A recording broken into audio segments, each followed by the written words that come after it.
Sobat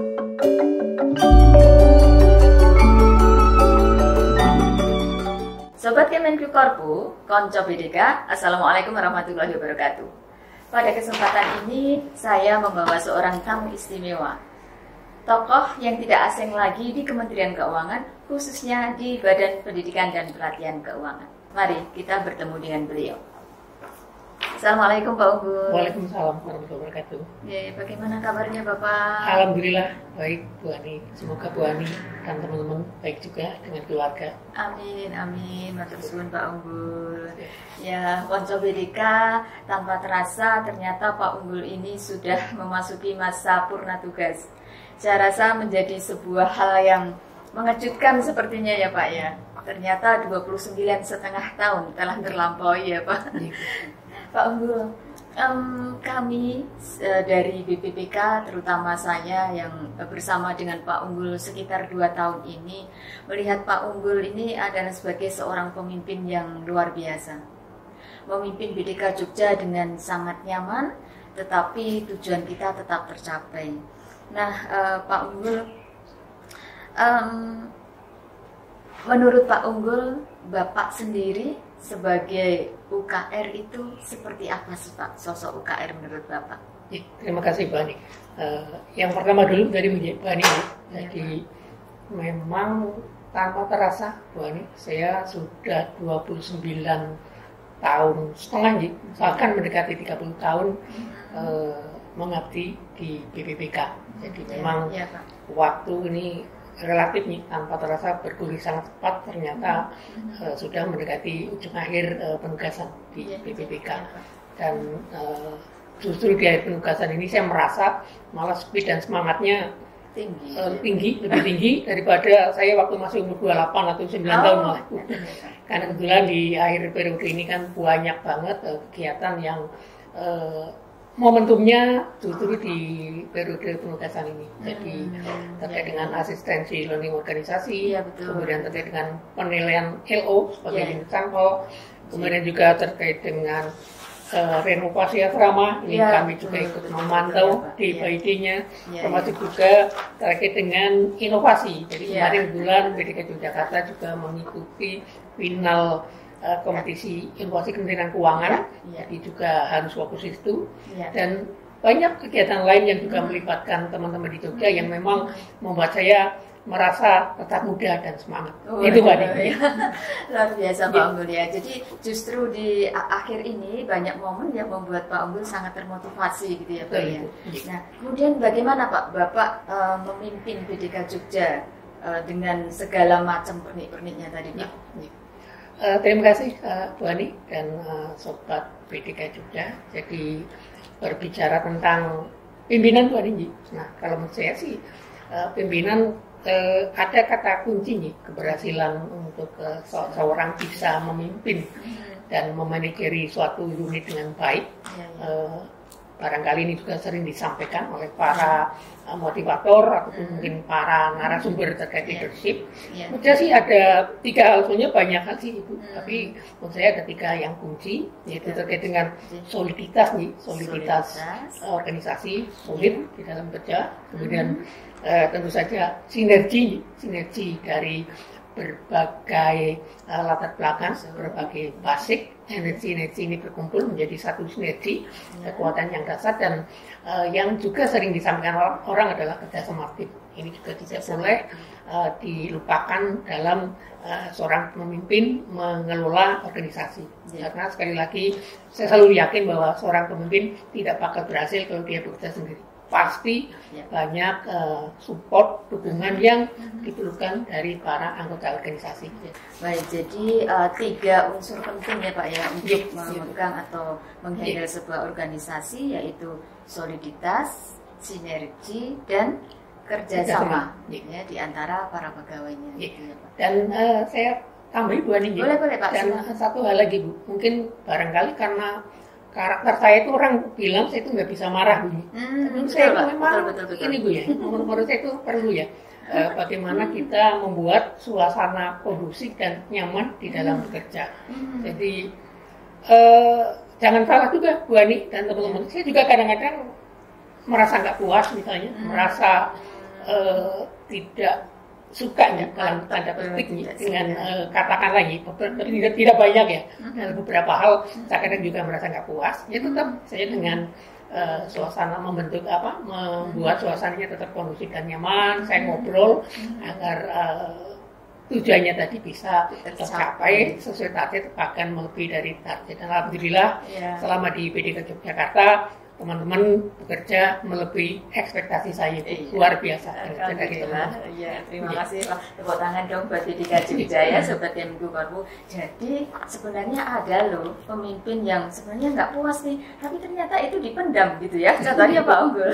Karena untuk menjaga gitu ya Pak ya, supaya suasana itu tetap kondusif. Tapi tetap saya sampaikan. Tidak dalam forum yang lebar saya selalu melihat bahwa seseorang itu memiliki pride, punya kebanggaan yang barangkali tidak bijak apabila di suatu forum besar itu misalnya dijatuhkan ataupun disalahkan. Biasanya saya one on one meeting kantor pada kesempatan kedua saya sering sampaikan juga beberapa kali ini sebaiknya gini dan alhamdulillah teman-teman juga bisa menerima dengan nyaman tanpa mereka merasa disalahkan atau bahkan merasa depresi ya karena pekerjaannya dianggap tidak bagus. Sudah bagus tapi punya potensi untuk lebih bagus. Paling tidak bahasanya seperti itu yang saya sampaikan ke teman-teman.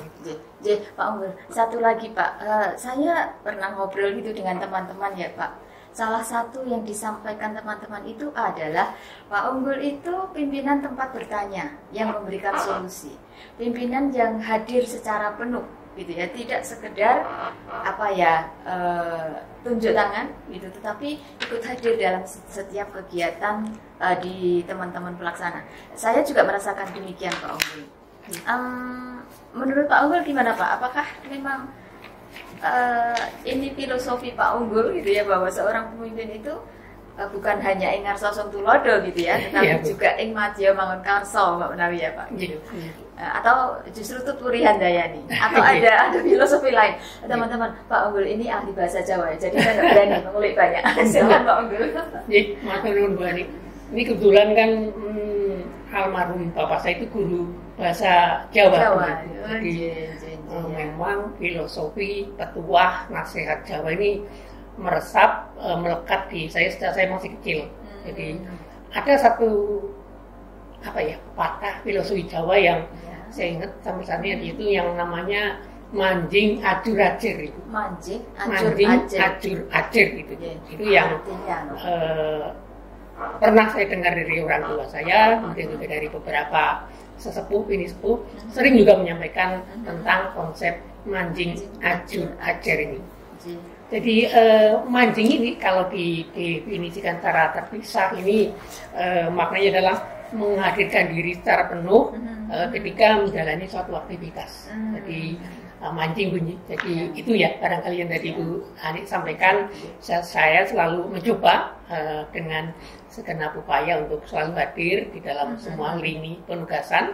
Kemudian juga acur bunyi. Acur ini kalau bahasa Jawa kan remuk ya, lebur di dalam aktivitas tersebut. Jadi tidak hanya sekedar berbicara kemudian selesai, tapi benar-benar meleburkan diri di dalam aktivitas ini. Kemudian ajar ini cair dan fleksibel itu. Jadi mancing, ajar itu kurang lebih artinya seperti itu. Nah ini kalau kita satukan jadi satu, ini artinya adalah kemampuan untuk masuk, kemudian juga untuk melebur dan menyesuaikan diri dengan lingkungan sekitar itu tanpa harus kehilangan prinsip dan jati diri. Itu konsep luas dari manjing ajur ajar. Jadi saya selalu mencoba ke teman-teman karena jangan salah juga Ibu bahwa terkadang saya tidak memberi arahan Ibu, tapi saya harus malah banyak belajar karena untuk beberapa pemahaman yang sangat teknis misalnya terkait dengan keuangan, pengadaan barang dan jasa, mungkin saya memang paham, tapi dari aspek-aspek yang makronya, globalnya.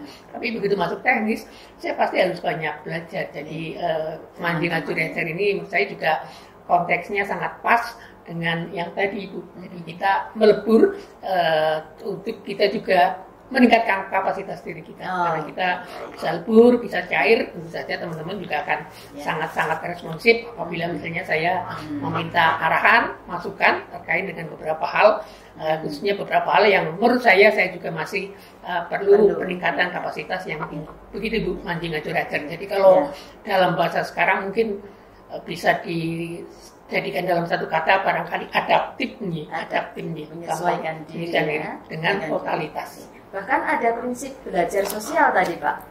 Ya, Pak Unggul sebagai pimpinan tetap belajar dengan teman-teman yang lebih paham mengenai teknis gitu ya Pak ya. Ada pembelajaran sosial di sini. Jadi luar biasa, seorang pemimpin tetap terus belajar untuk meningkatkan kapasitasnya gitu ya. Termasuk tulis menulis kan saya belajar dari Bu Ani juga.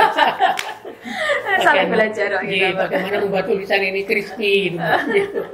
Nah ini crispy, ini salah satu tagline-nya Pak Unggul ini teman-teman. Crispy Pak Unggul. Saya membayangkan sebagai pemimpin di Balai Diklat Keuangan atau bahkan di sebuah kantor itu banyak tantangan Pak. Pekerjaan di BDK itu kan bermacam-macam ya, bermacam-macam. Ada teknis, ada non teknis, ada pekerjaan tugas pokok, ada tugas tambahan gitu. Seperti tahun ini kan ada banyak gitu ya Pak yang mesti di-handle gitu. Nah ini Pak Unggul sendiri tipsnya gimana sih Pak supaya pekerjaan itu beres tanpa stres gitu Pak? Beres tanpa stres. Mungkin kalau dibilang stres tekanan ada juga sih Bu, tapi memang itu tidak saya munculkan di teman-teman. Hanya saya kelola sendiri.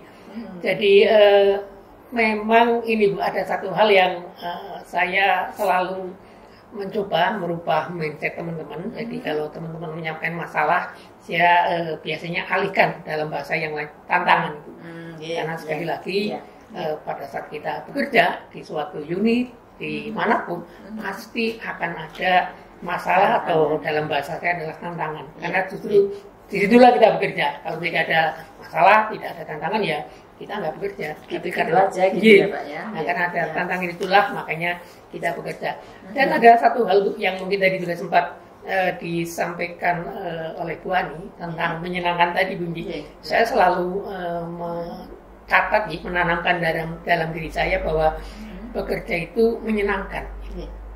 Mungkin dari betul Bu, mungkin bagi sementara orang menyenangkan itu barangkali ke lokasi wisata, menyanyi, kuliner, nggak salah itu. Tapi akan lebih pas lagi kalau kita juga menganggap bahwa bekerja adalah hal yang menyenangkan. Karena apa? Karena sebagian besar hidup kita ada di tempat kerja.